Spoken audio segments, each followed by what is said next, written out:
నమస్కారం సార్ చిరంజీవి గారు. నమస్తే. రైట్ చిరంజీవి గారు, చాలా అభినందనలు. మీరు కొత్త బాధ్యతలు రావడం మీకు ఎలా ఉంది సార్ నియోజకవర్గ పరిస్థితి? మంగళగిరి నియోజకవర్గం చాలా బాగుంది, ఏ మాత్రం ఇబ్బంది లేదు. రైట్. ముందుగా గౌరవ ముఖ్యమంత్రి వైఎస్ జగన్మోహన్ రెడ్డి గారికి ఇంతటి విలువైన మంగళగిరి స్థానాన్ని ఒక సామాన్య చేనేత కుటుంబం నుంచి వచ్చిన నాకు కేటాయించినందుకు జీవితకాలం ఆయనకి రుణపడి ఉంటానని ఈ సందర్భంగా మనస్ఫూర్తిగా ఆయనకి నా కృతజ్ఞతలు తెలియజేస్తున్నా ముఖ్యమంత్రి గారికి. చిరంజీవి గారికి ఒక ప్రశ్న. చిరంజీవి గారు, మీరు ఈ అంటే ఆర్కే గారు మీకు కూడా చాలా సుపరిచితులు బాగా, అండ్ మీరు పోటీ చేయబోయే నియోజకవర్గం సాక్షాత్తు లోకేష్ గారి నియోజకవర్గం అంటున్నారు. ఏమిటి సార్ మీ కాన్ఫిడెన్స్ ఏమిటి? ఎలా ఉంది పరిస్థితి అక్కడ స్థానికంగా? మంగళగిరి నియోజకవర్గం 14 నుంచి 19 దాకా రైట్ ఇదే మంగళగిరి నియోజకవర్గంలో అప్పటి ముఖ్యమంత్రి ఇప్పటి మంగళగిరి అభ్యర్థి అని తెలుగుదేశం పార్టీ చెబుతున్నారా నారా లోకేష్ గారు మంత్రిగా పనిచేసిన ₹1 కూడా మంగళగిరి ప్రాంతానికి, ఎందుకంటే నేనే పనిచేస్తున్నాను కాబట్టి, మంగళగిరి ప్రజలకి ఇచ్చింది లేదు, మంగళగిరి ప్రాంతాన్ని అభివృద్ధి చేసింది లేదు. కానీ ఇదే మంగళగిరిలో ఈనాటి గౌరవ ముఖ్యమంత్రి వైఎస్ జగన్మోహన్ రెడ్డి గారు కూడా ఇక్కడే నివసిస్తూ ఈ రోజు చూడండి, మంగళగిరి స్వతంత్రం వచ్చాక మంగళగిరిని ఈ విధంగా అభివృద్ధి చేసిన నాయకుడు గాని పార్టీ గాని లేనే లేదు. అంత అద్భుతంగా మంగళగిరి ప్రాంతాన్ని గౌరవ ముఖ్యమంత్రి వైఎస్ జగన్మోహన్ రెడ్డి గారు ప్రత్యేకమైన దృష్టి పెట్టి అన్ని ప్రాంతాలని అన్ని వర్గాల ప్రజలకి ఉపయోగపడే తీరులో అభివృద్ధి చేశారు. అందుకని మేమందరం రైట్ మీరు అనుకున్నట్టు నారా లోకేష్ గారి మీద ఏ విధంగా పోటీ చేస్తున్నారు, ఎంత ధైర్యం ఉండాలి అనే ఆలోచన ప్రతి ఒక్కరికి ఉంటుంది. ఏ మాత్రం సచ్చు లేదు. మంగళగిరి ప్రాంతం జగన్మోహన్ రెడ్డి గారికి అన్ని విధాలుగా సహాయ సహకారాలు అందించడంలో ప్రజలందరూ సంసిద్ధులై ఉన్నారు. మాటలతో, కళ్ళబొల్లి కబుర్లతో, అబద్ధాల మాటలతో మంగళగిరి ప్రజల్ని వంచిన చంద్రబాబు నాయుడు గారు, నారా లోకేష్ గారు చిత్తుగా ఇక్కడ ఓడించబడతారు. నిజంగా చరిత్రలో ఎప్పుడు ఏ పార్టీ ఏ ముఖ్యమంత్రి తీసుకొని నిర్ణయాలు, పరిపాలనలో విప్లవాత్మకమైన మార్పులు, రైట్ పేద వర్గాలని గుండెల్లో పెట్టుకుంటూ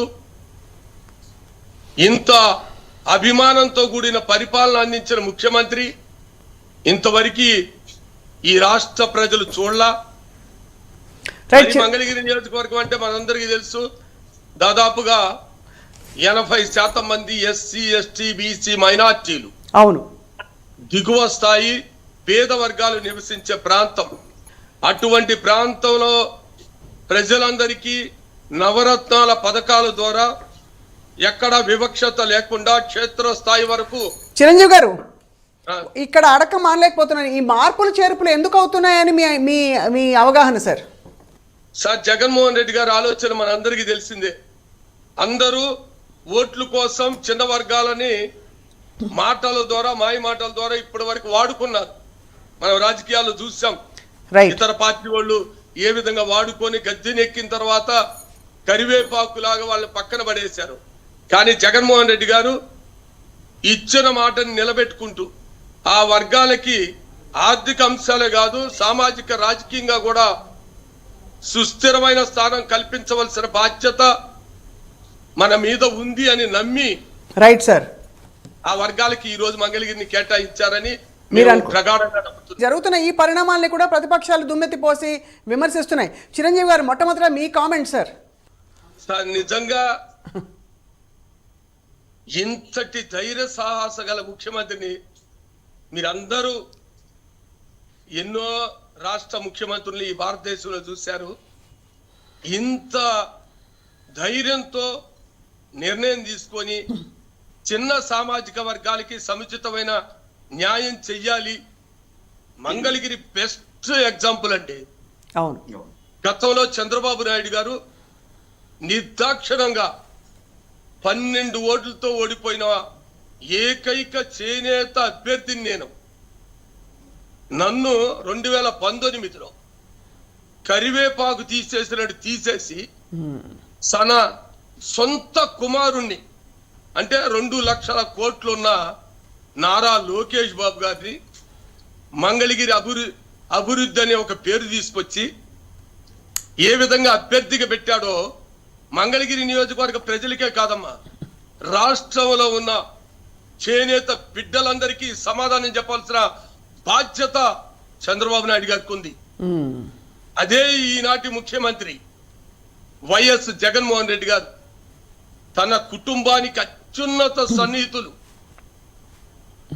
2 సార్లు ఎమ్మెల్యేగా గెలిచిన వ్యక్తిని, లోకేష్ బాబు లాంటి వ్యక్తిని ఓడించిన వ్యక్తిని, అవును, ఇక్కడున్న సామాజిక వర్గాలకి న్యాయం చేయాలి, ఎన్నో సంవత్సరాలుగా రాజకీయ ప్రాధాన్యత లేకుండా అణిచివేయబడ్డ వర్గాలుగా ఉన్న వాళ్ళని వెలుగులోకి తీసుకురావాలి, అండగా ఉండాలి, అది ఒక ముఖ్యమంత్రిగా నా బాధ్యత అని ఆళ్ల రామకృష్ణారెడ్డి గారిని పక్కన పెట్టి నిరుపేద చేనేత కుటుంబంలో పుట్టిన గంజి చిరంజీవికి అభ్యర్థిగా ప్రకటించాలంటే ఎంత గట్స్ ఉండాలో మీరందరూ రాజకీయం తెలిసిన వాళ్ళు ఆలోచించండి అమ్మా.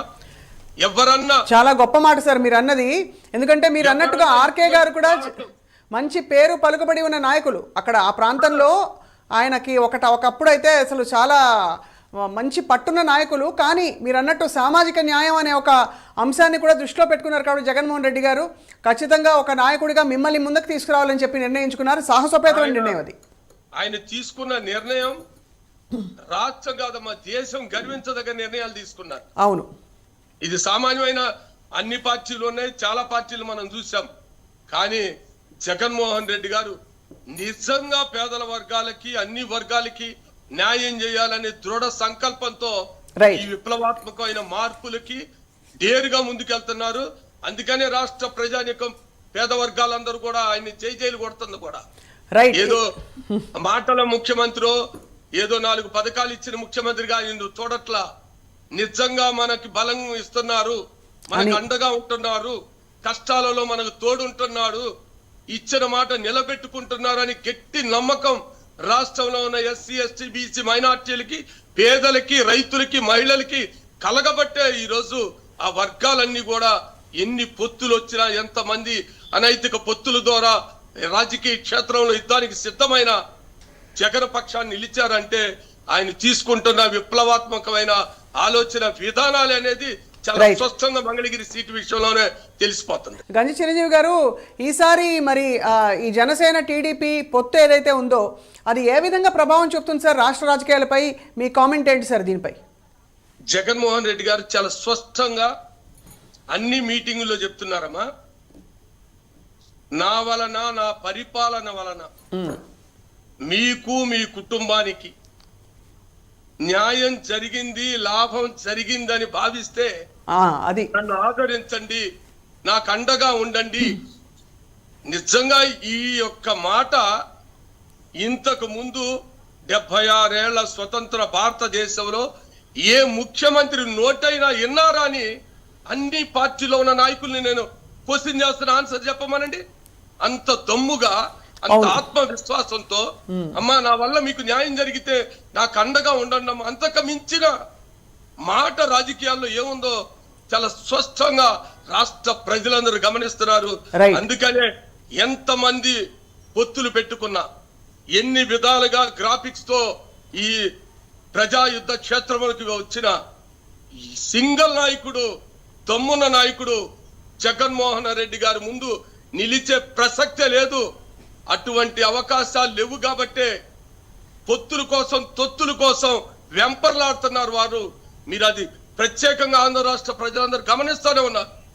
ఎందుకు సింగిల్ గా జగన్మోహన్ రెడ్డి గారు అంత ధైర్యంగా వెళ్తున్నారు, ఎందుకు ఎవరు కనిపిస్తే వాళ్ళని వాటేసుకొని పొత్తులతో వెళ్దాం రాని వెంపర్ల చంద్రబాబు నాయుడు గారు ఆడుతున్నారో ఈ రాష్ట్ర ప్రజలందరికీ తెలుసు. 100% దమ్మున్న ప్రజా నాయకుడు, ప్రజల హృదయాలలో నిలిచిపోయిన నాయకుడు. మాటల ద్వారా కాదు, చేతల్లో చూపిస్తున్న జగన్మోహన్ రెడ్డి గారు అంటే ఎవరన్నా